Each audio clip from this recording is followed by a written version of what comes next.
Well, hello, hello, hello, and welcome to another episode of Ladies Listen Up. What is your relationship with your money? So, we're talking about the overall wellness of life. So, today I have a very, very special guest, Miss Glenda Driver, here today. We're going to talk a little bit more about, we talked about coming full circle and going back into understanding more about the dynamics of domestic violence. So, I'm here today with my beautiful co host today, Miss Glenda Driver. How are you today? I'm doing great, Dr. Liz. How about yourself? Oh, I am doing wonderful, wonderful.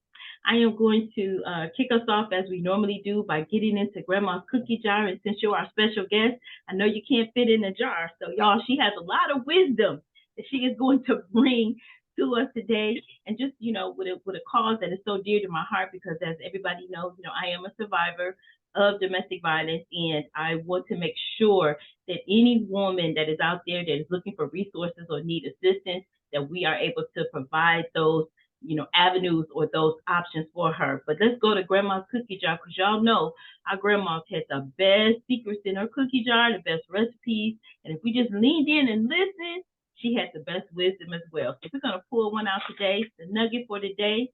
And I tell you all, I didn't stuff the jar, but this is a perfect, perfect topic. It says problems are not signs, are not stop signs.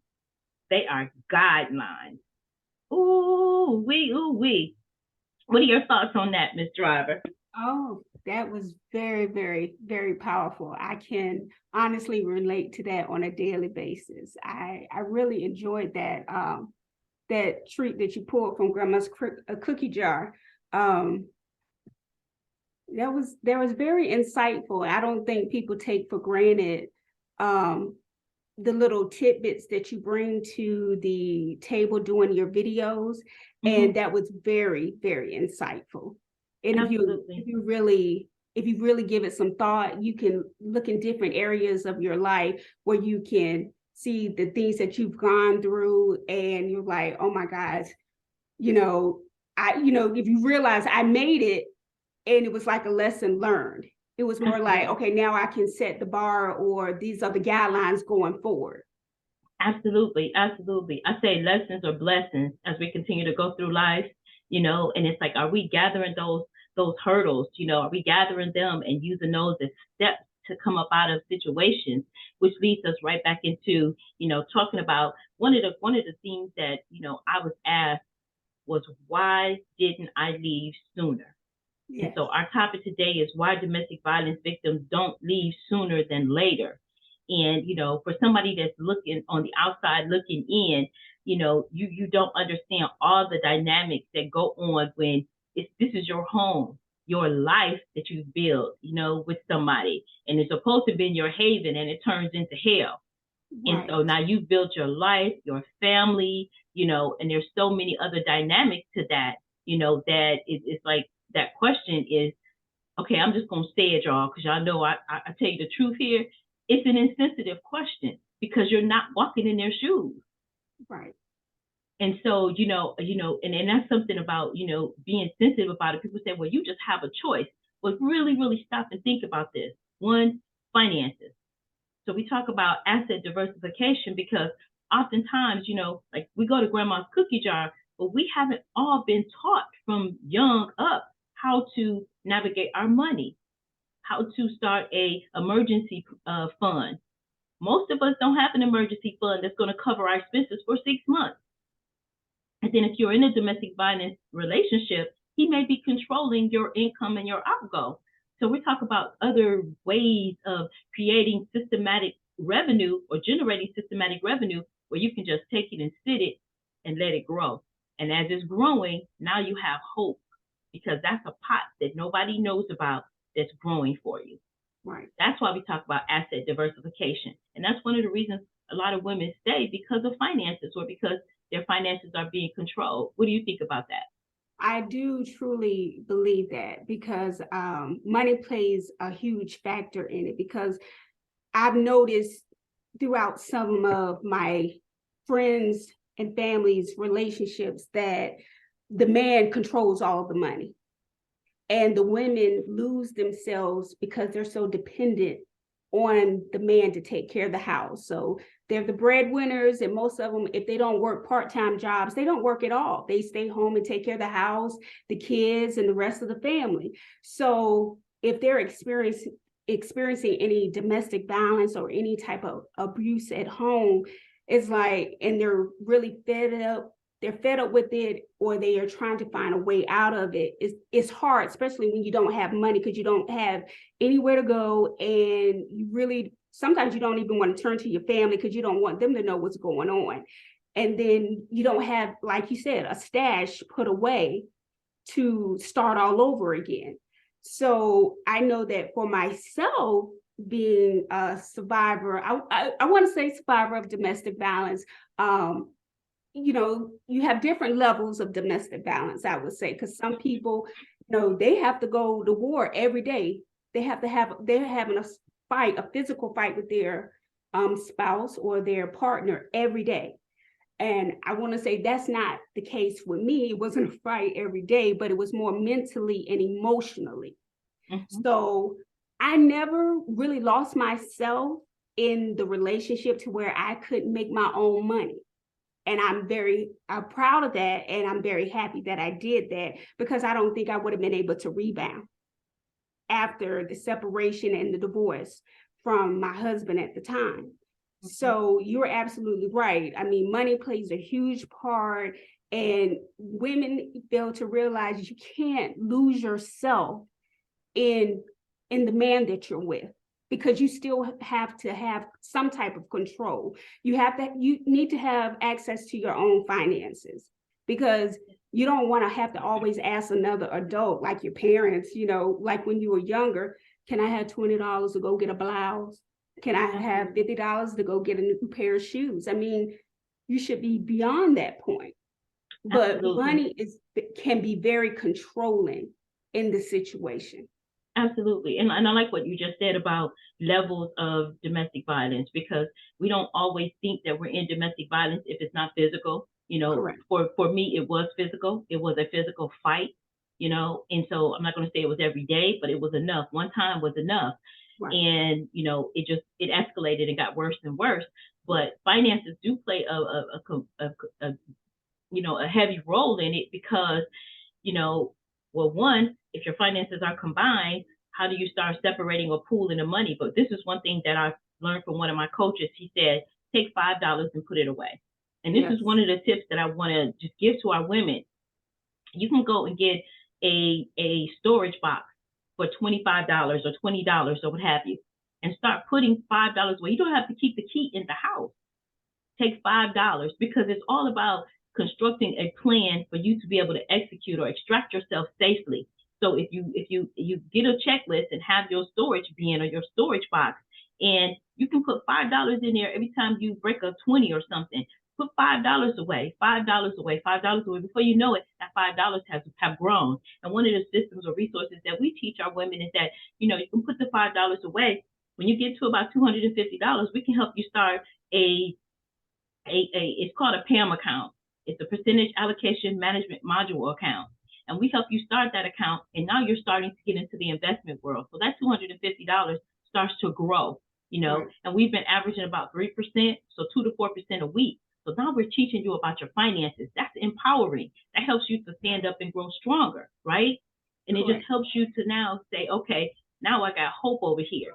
Whereas before, I'm in a situation where I don't know how I'm going to survive, how I'm going to support myself outside of it. I may have to disappear for a while, because one of the things that I learned with John Walsh, one of the steps that he talked about was, removing yourself. But a lot of times we make a mistake and we go back. We have conversation, or we sit in the midst of. There was a scene in what was Tina Turner's movie, What's Love Got to Do with It, right? Right. Where I invited her into the car, and she pushed the door open, right? She said, no, leave the door open. He gets in the car, he tried to sweet talk her, give her roses and all this stuff. And then what happens? When she refuses to do what he wants her to do, back into this controlling situation, he snaps at her. And she was like, yep, I was waiting for you to show up. Right. And that's what I'm saying. It's like, okay, we can't put ourselves, back into the situations. I talk about where did I just put it? I talk about in our book, the daddy-daughter dynamic. I moved it. Oh, here, I set it under grandma's cookie jar. It's over here. It's full of wisdom. It should be in grandma's cookie jar. My chapter in the daddy-daughter dynamic, I talk about, experiencing domestic violence from in the womb, because my mother was in a domestic violence relationship or marriage when I was in the womb, and he was still abusing her. And I also talk about after she got out of the relationship, he attacked her in front of us. So, but the thing of it was is that when he asked to speak with her, she allowed him that time to speak with her, and he stabbed her multiple times. And that's also in the book. Okay. And I won't, that's the part of the stories I want people to go ahead and I want people to grab the book and look at the stories. But see, this is what happens when children are traumatized in their younger years. They have that stored up trauma, and then when they go to get into a relationship, they don't know what a healthy relationship looks like. Exactly. So that's just one of the things that I've talked to many women that have gone through the domestic violence, and one of the things is detaching themselves, because it's hard for people to understand that you didn't get into a relationship with a monster. Right. You got into a relationship. Oftentimes these men or women, but we're talking about men and women today, they are narcissists and they have narcissistic behaviors. Correct. So you fall in love with somebody that's charming, that's amazing, that's incredible, that's fulfilling your every want, need, desire, or what have you, and then you end this relationship and you let down your guard and you trust and you fall into this relationship, and all of a sudden Dr. Jekyll, Mr. Hyde shows up. But you're in the household already. This is your home. This is where you come to get away from everything in the world. But now you're here. I think that was Julia Roberts, Sleeping with the Enemy. Yes. Another one. What about Enough with yes. J-Lo, right? Good one. These are all true stories, Right. These are things that truly happen. But I think oftentimes you don't have a space. And I always wanted to, once I'm able to just create a facility where women can come and just breathe. Right. Because that's sometimes all it takes, is you to stop and be able to breathe in a safe, secure environment where you can clear your head and think. Because when you're hearing all this chatter, you're being cussed at, your whole life is upside down. You can't even think. You're right. So answering the question, why didn't she get out sooner? Where was she going to go? Right. Okay. Where was she going to go? When I left and I didn't know any, I was a professional in a professional job. I couldn't go back to my job because he was trying to embarrass me there. So where is she supposed to go to get her money? Wow. Where is she supposed to go to live? He threatened her family. He literally shot out the car window. Correct. So where is she supposed to go? So when you ask this insensitive question about why didn't she leave sooner, think about your life and what it would take for you to have to uproot your whole self and move somewhere else just to be in safety. And if you don't have the financial literacy skills behind you, you don't have 6 months saved up somewhere. So you answer, not you, but I'm saying the people that say, why didn't she leave sooner? Give her a solution.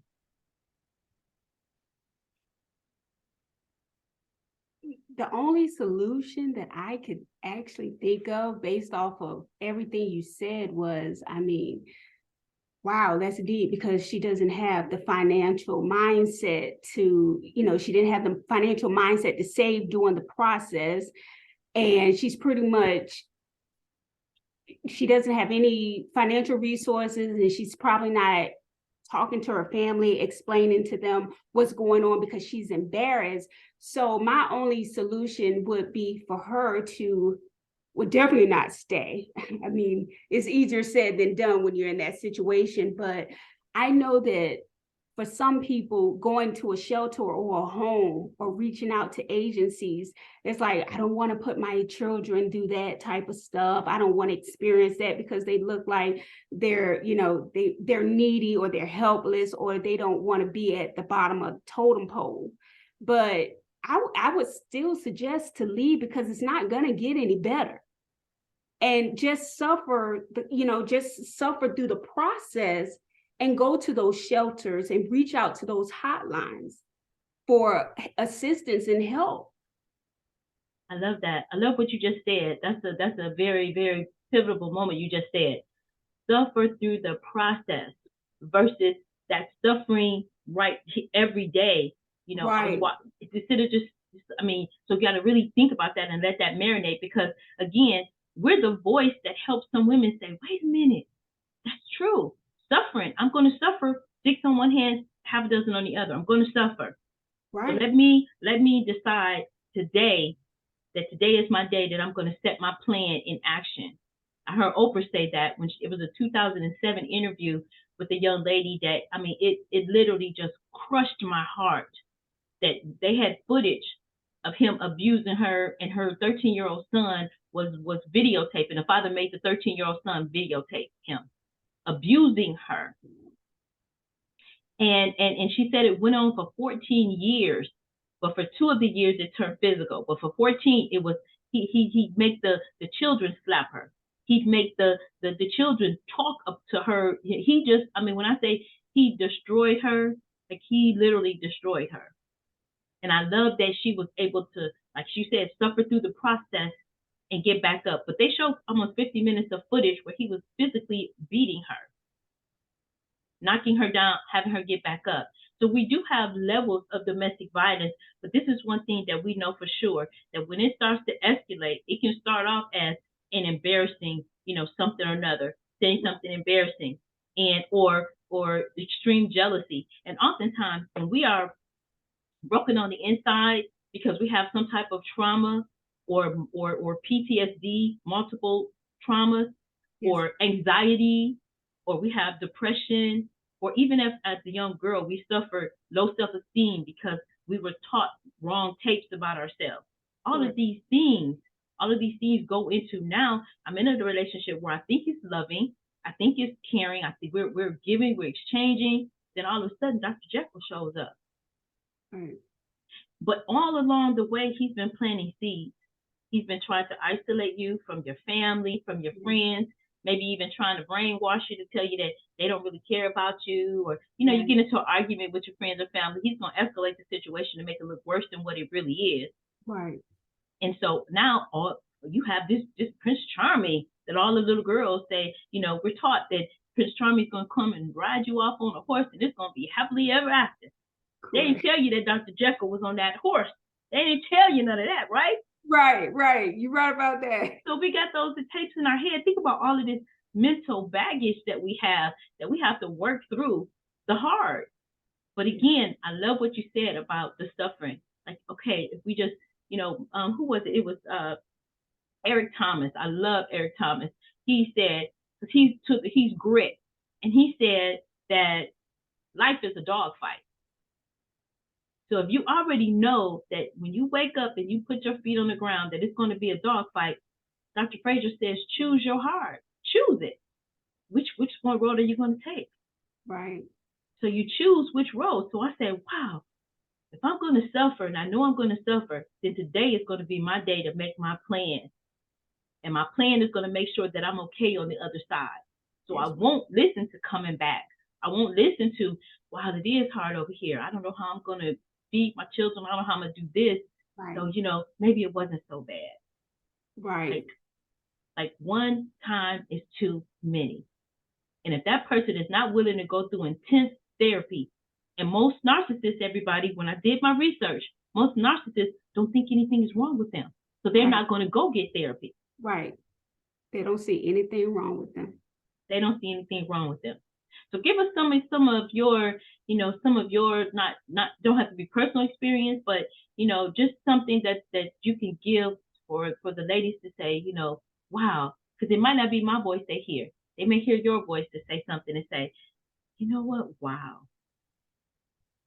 Well, I really want to say that even though it looks bad, and that doing your even though it looks bad to you when you're in the home and you're suffering through, you have to also look forward to the light at the end of the tunnel. because you have to make yourself a priority in all of your relationships. Never forget yourself and never put yourself on a back burner because people are going to do that for you. But don't put yourself on a back burner.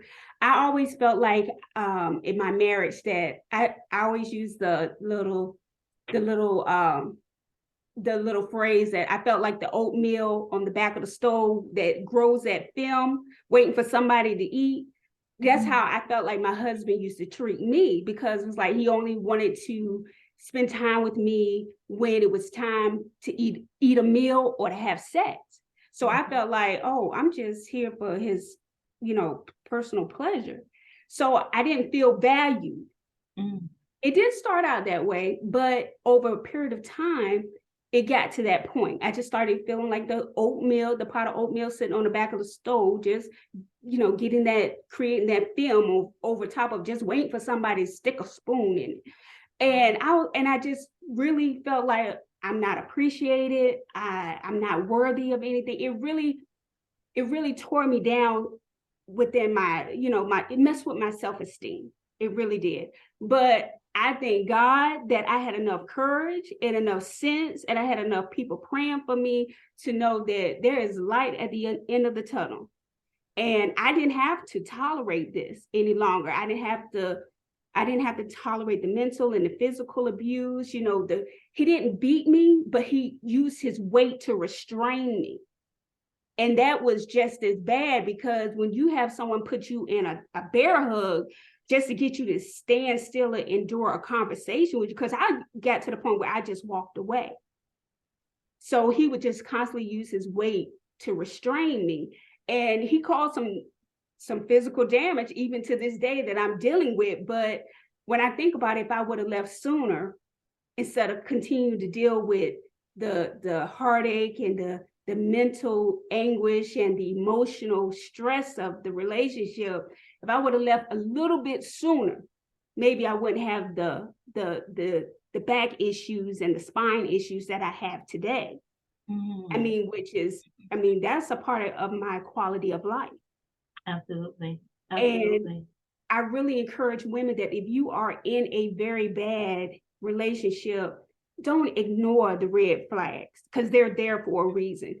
Even the best narcissistic person, they can't keep up their bad habits forever. They're going to slip. Trust me, they are going to slip. They're going to be a little inconsistent every now and again, because if you ask them the same question at least 3 times at 3 different times, got to space it out though, you're going to get a different answer. Because I've tried it and I've witnessed it, and I know that for sure. They cannot keep up their pattern for so long, but always make yourself a priority and do not ignore the red flags, because they're there for a reason, because that's your first indicator of letting you know, I might need to get up out of this, because this might turn left on me later on down the line, and it could save your life. Absolutely. I think again, going back to that self-esteem issue, because we mistake somebody being, oh, he's just a little overly jealous because he loves me. We mistake that for healthy. That's not healthy. If you feel controlled, that's not healthy. It isn't. And it's for us, oftentimes, because society shows you this picture about, one, like when you go to a restaurant, if you're dining by yourself, it's like we need to learn how to love ourselves. We need to learn how to be okay. Like, I'll go to the restaurants by myself and enjoy myself. I don't even need a book at times. I'll go and I'll enjoy myself. It's like a breather. But because society, they set the place for 2 or more. So society already tells you that there's something wrong with being by yourself. So now somebody comes along and, I've always heard that men choose, women pick. And oftentimes, just because somebody chose you doesn't mean that you have to pick them. You're not saying there's something wrong with them, but you're just saying that they're not the right person for you. I say it's an interrogation period. I don't care what nobody says. There's a time of interrogation where you have the right to ask those questions. And if you're not getting the answers that you need that are going to be settling with you, or if there's a we have a internal guiding system, a compass. And if that compass is not at peace about something, don't brush it under the rug, because it's not going away. It's just getting bigger and bigger and bigger. And then we see these things, but we say, oh, nobody's perfect. Oh, you're only going to get this percentage in somebody or what have you. So it's like, I guess George Fraser's voice is in my head when he says, choose your hard. Because is it harder being by yourself where you can, pour into yourself, into your education, into your physical, working on getting healthier. So when your right person comes up, my cousin, the one that passed away that I love so much, she said that because you exist, he exists. And so the right he exists. Yes. But if we keep letting the counterfeits come in, then you will never get to he that exists because you exist, where you complement each other. Where you're at a good mixture with one another. And going back to the finances, if he does not want you to be financially stable and financially secure, there's a problem with that. Yes, there's a problem with the control, right? So I say my philosophy is have 3 bank accounts. One for the household, where our money is in the household, and we're deciding what our discretionary money is. So I don't have to come to you and ask you for money. Where this discretionary pot, this is my money. If I want to go buy a hat, and I love hats, I want to buy a hat, I go buy my hat. I don't have to call you and say, babe, can I buy a hat? Right. Or the same thing on his side. If he sees some, and this is where you get that I'm buying something, I got to sneak it in the house. I'm buying something, I got to sneak it in the house because I don't have my discretionary money and I don't want to cause friction, but I really, really want it. You know what I'm saying? So it's like, okay, if we have that, we have this understanding. How much are we going to invest? What are we going to invest in? Talking it out, having this partnership where both parties feel comfortable. There's nothing wrong with him loving on you and taking care of you. We as women, we want that. We're receivers, they're givers, and it's okay with that. And we love on them. But when you have that perfect mixture, there's an ebb and a flow to it.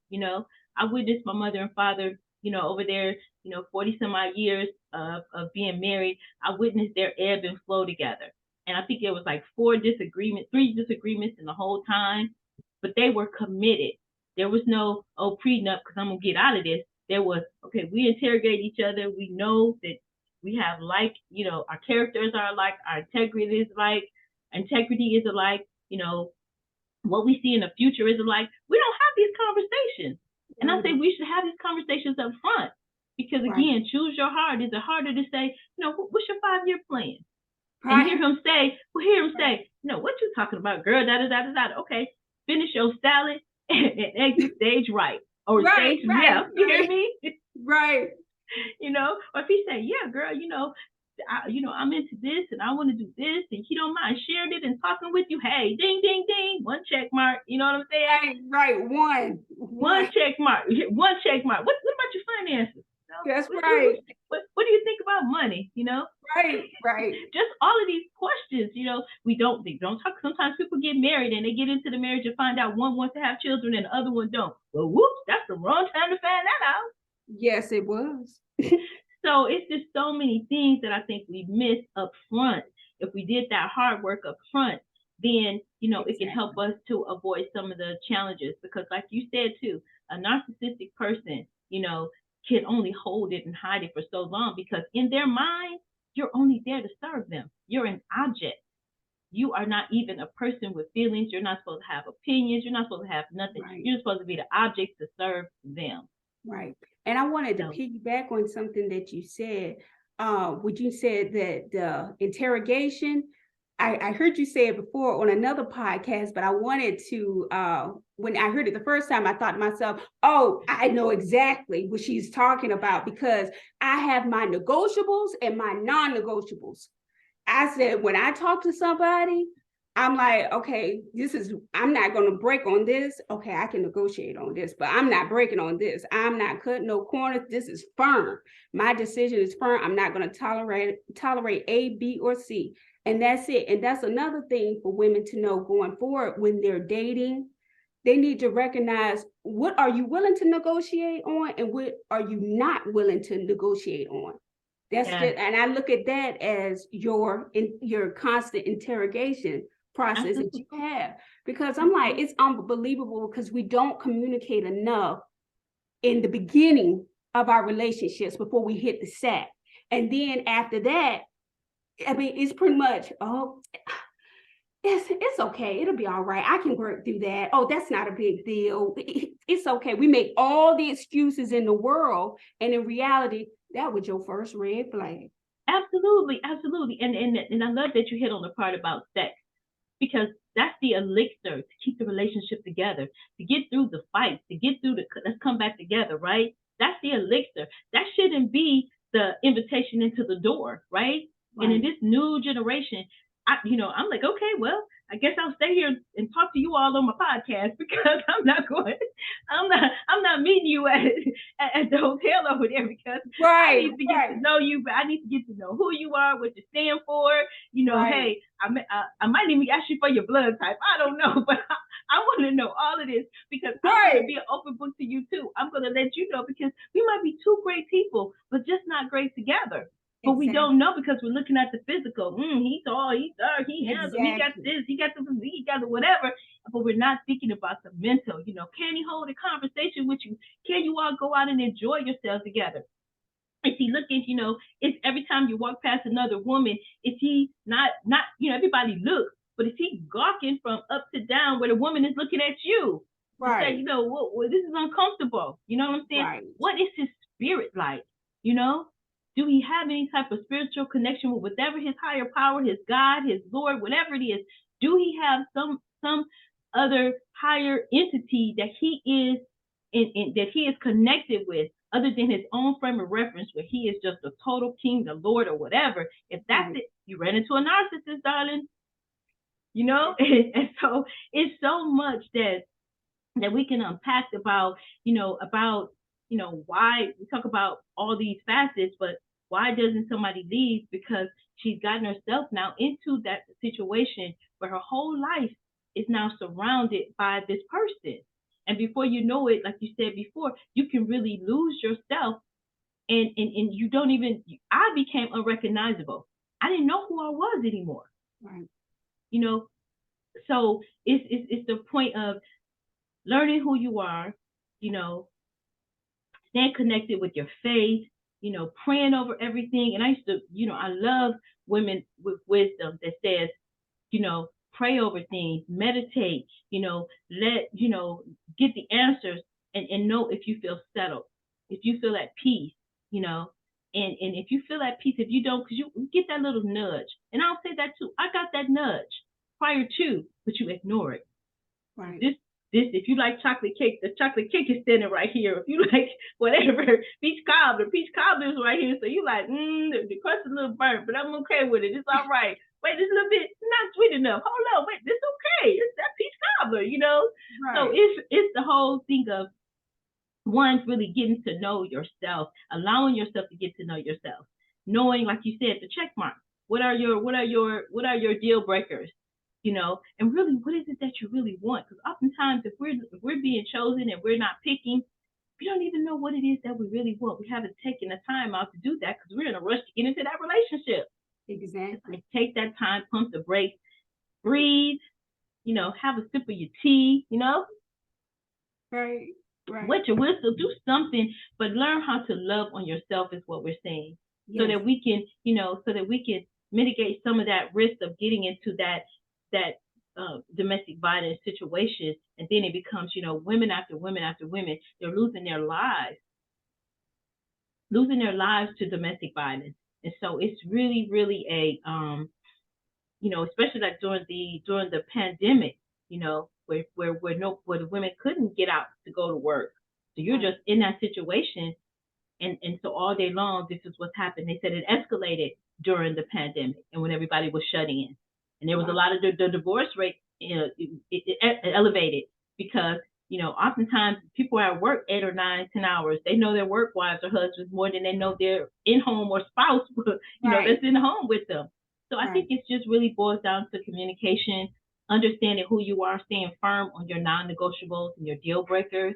And also, I think, programs like your program, right? I think programs like your programs to help us to understand, programs like our program, the Smart Money Circle, where we learn asset diversification and we learn why it's important for us to understand, have an asset that brings us back a systematic cash flow without us being active in it, and then having a pot over here. It's nothing wrong with that, it's nothing wrong with growing yourself and being financially secure and financially astute, And so, what do you have to say about your program? Because I'm excited. Yes, I am excited too. Me and my team, we work very hard to pull together Reset to Healthier Relationships. And it is a program designed to help women that are currently in domestic violent relationships and or unhealthy relationships to get out sooner than later. We have great testimonies. We have bonus modules. It's just an awesome program that it is geared to help women, that have been suffering mentally, physically, and emotionally, throughout their unhealthy, toxic relationships. And we are looking forward to launching the program hopefully tomorrow. And our website is resettohealthierrelationships.mastermind.com. We are looking for the initial website and everything to be up and running starting tomorrow. So we are excited about that. And we are very excited about what you're doing on your end, because you're not only a survivor, but you're a pioneer, because you're constantly teaching and educating not only women, but you're educating men as well. All levels of whether they're on a basic level or whether they're not, or whether they are on a business level. You're constantly educating, because I have been so moved and touched by your podcast just by listening the few times that I had a chance to listen, and it was so moving and so touching. And I can honestly say that I was able to relate to almost everything that you said and you taught during your podcast. I mean, even the guest that you had, Mr. Carpenter, he was wonderful. He was wonderful. And he came with a lot of knowledge also, because I know he has some years on him, because he is a very seasoned individual. But like I said, you're doing a great job. I want you to continue what you're doing. And thank you for letting me tell your community about Reset to Healthier Relationships, because we are so excited about it, and we're looking to impact so many lives. Yeah, absolutely. And I thank you for all of those kind words and for the feedback that, that our work here is not in vain. I'm just so pleased to be able to reach out to you. And I thank you for your presence today and for your program. I can't wait for the website to be up myself so that I can go in and, and spread those resources, because that's what it's all about. When we first started, that's what it was about too. That was the reason for the birth of the podcast, was to be able to bring those resources. Because oftentimes it's just, we don't know what we don't know until we know we don't know it, right? Mouthful. We just don't know. And so, and we haven't been taught, again, we're taught the little white horse that's going to take us away. But no, the little white horse is not coming. We have to educate ourselves, right? We have to educate ourselves. We have to, whatever it is that we feel like we're lacking or what have you, don't feel ashamed about it. Go get the information and knowledge. Yes. It's just that we haven't been taught, So I so appreciate you. I've enjoyed this podcast. I've enjoyed your visit with us. You have to come back, because we want to know what the results are, how we can be of assistance to get this type of program out into so many hands. I just want to let the ladies know the biggest thing, or the biggest takeaway, is start today with a plan. Yes. It's not about being right. It's about being alive and being safe. Correct. And there are many, many resources out there that's available. You can reach out to us. I'm going to put your information in the description box so that people can go to the website. And, I'm sure we'll be doing many things together, because this is a passion of mine. I definitely know, I used to say when I first started, I want to eradicate domestic violence.